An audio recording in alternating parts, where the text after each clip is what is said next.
Bangladesh 5ই August নতুন পথের দিশা পেয়েছে।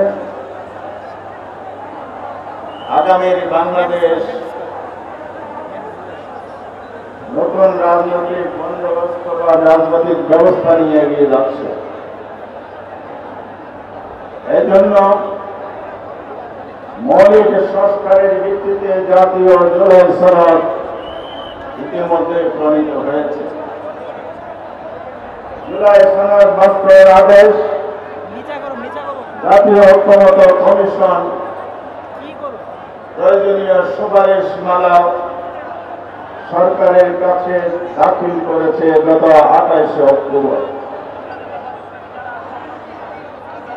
আজকে 2 সপ্তাহ সময় অতিবাহিত হল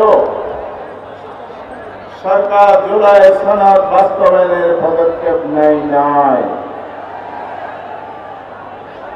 আমরা আলোচনার মধ্য দিয়ে সমাধান চেয়েছিলাম, কিন্তু সরকার সে পথে না হেঁটে বিশেষ বিশেষ রাজনৈতিক দলের চাপের মুখে জনতার এই অভিপ্রায় আকাঙ্ক্ষাকে স্থগিত করে দিয়েছে,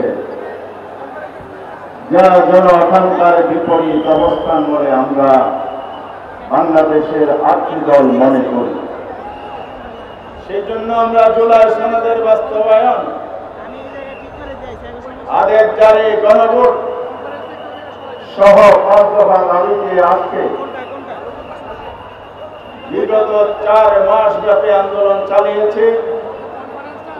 4 পর্বের আন্দোলনের কর্মসূচি পালিত হয়েছে।